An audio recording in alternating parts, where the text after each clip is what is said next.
Hi, this is Stephanie Miller, Victorious Artworks. So today I'd like to tell you about how to begin with paint pouring. Paint pouring is really easy, it's a lot of fun, and anyone can do it. Everyone is an artist when they're doing paint pouring. But there are a few things that you'll need to start. So I'm going to go over those right now. The first thing you'll need to get is Floetrol. Now you can buy paint pouring mixtures already done. You can find the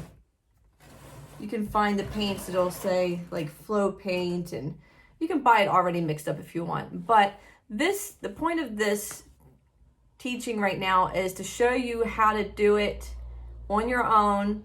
Sometimes when they're pre-mixed, they're going to cost more in the long run if you keep doing it that way. So I'm going to show you how to do it from scratch. So the Floetrol, I'm going to go over the items. This is the best. You can also, in a cheaper way, mix up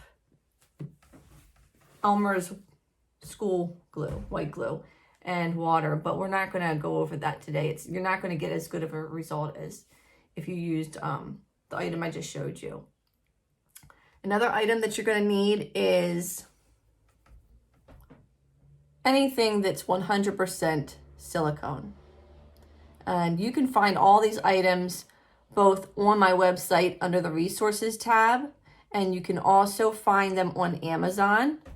It doesn't matter what brand you buy as long as it's 100% silicone, and I like to use treadmill belt lubricant. It works great to do the paint pouring, and the silicone helps you get what they call the cells, a really neat effect. I'm going to show you one of my paintings I did in a paint class.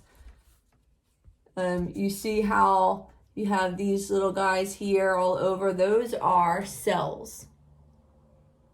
If you don't use it, you'll just get still a really nice picture. It'll just be a bunch of paint flowing together. And that's fine too. And of course, you're going to need paint. Any kind of paint that's acrylic will do.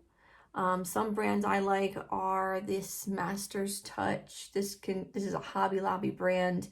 I like Liquitex. I like a brand called Lucas Krill and Golden. You could just also buy craft paint that you find at Michael's or any place like that. That works too.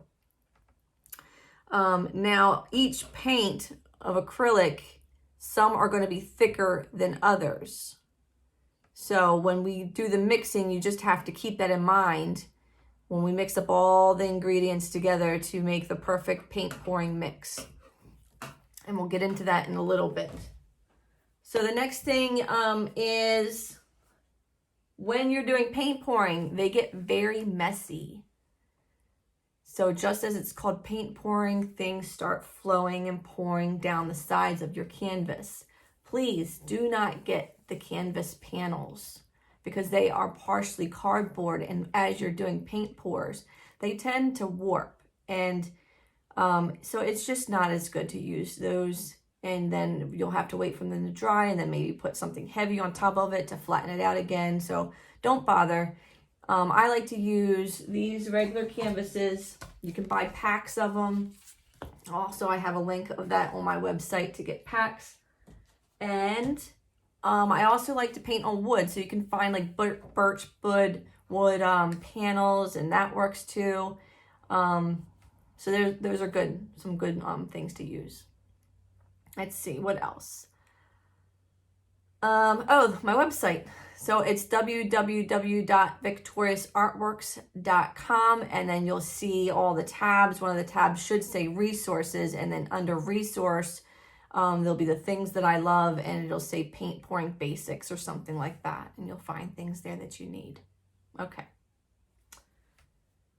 Now, when you're doing the paint pouring, like I said, it's going to run off, so get like a trash bag or a paper, like just not paper, but one of those picnic table coverings or something. so that whatever you're doing your art on, it doesn't mess up your table. If you don't want to get your clothes messed up, you know, wear a smock, wear old clothes you don't really care about. Just, you know, be free with it. Don't wear something that you love and you're gonna go out then, you know, that night and go to a date or whatever you're gonna do. You don't want to wear that. So use your discretion there. Let's see. So protect the table, and let's show you how to do the mixing. These cups are for propping up your painting canvas, because when you're doing the paint pours, you might want to lift up the canvas and then move the paint around on it to get the effect that you want. And it's a lot easier to do that and for it to dry without sticking to the table as the paint's dripping off if you prop it up. So it's best not to leave it flat on a table. So all you need to do is just stick a cup under each corner. Like I usually stick them right here or right in there.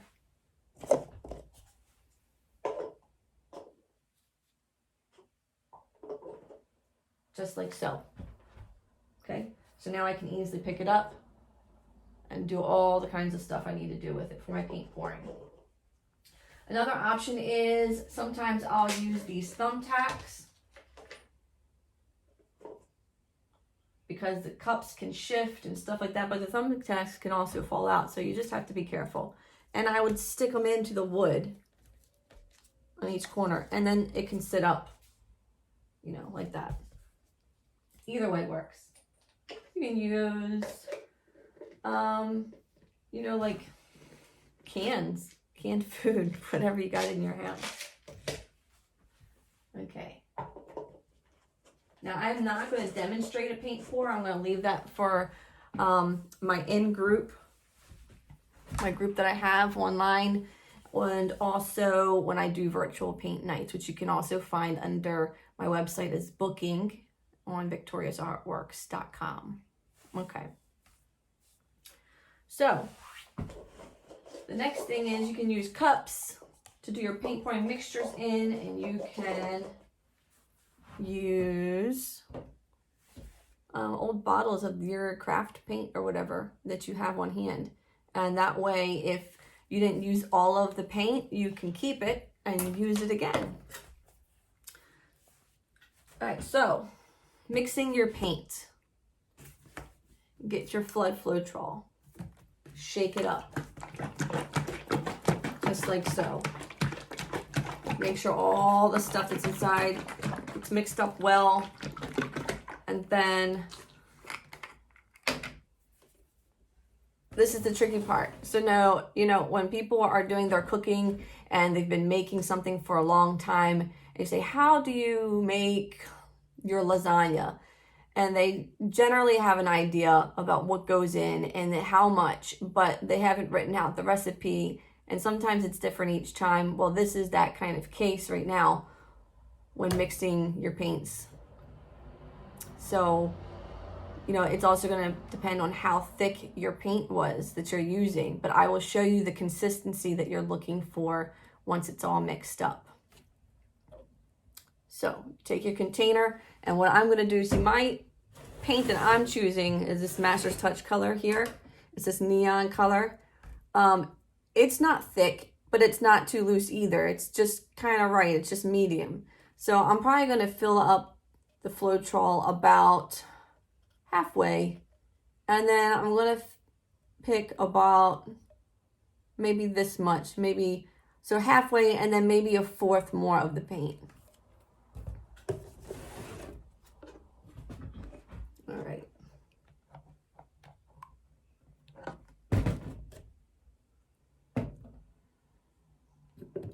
Maybe a little bit too much there. Okay. Paper towels are your friend with paint pouring.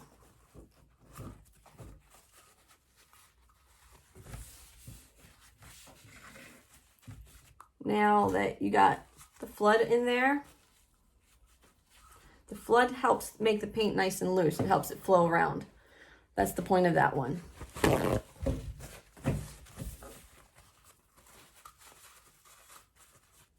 Now I'm going to put my paint in. And like I said, it's probably about, I used about 1/2 of the Floetrol. And I'm going to use about 1/4 of the bottle for the paint.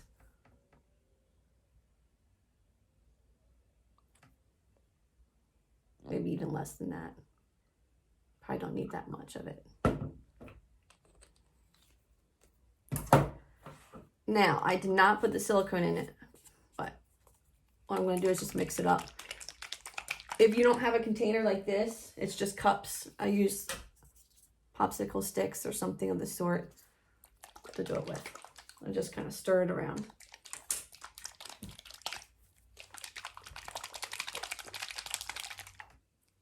See? It's all mixed up. Now you can use it just like this if you want. Or if you like those pretty cells, you would drop in the silicone. You don't need a lot of silicone. That's why there are these small containers. Someone asked before how much you're going to use because the container wasn't very big. You don't need a lot of it. I'm only going to drop in like 2 to 3 drops. And then I'm going to get that all mixed up too.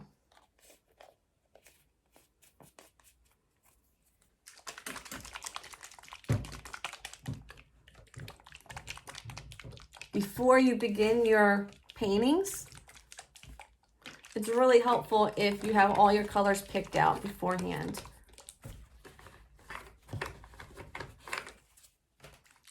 For the most part. Sometimes you just kind of go with it intuitively or led by what I call the Spirit, the Holy Spirit, and you got some surprises mixed in there you feel like you need to put in, that's fine. All right, so now I'm going to show you something to drip this onto so you can see the consistency that you're looking for.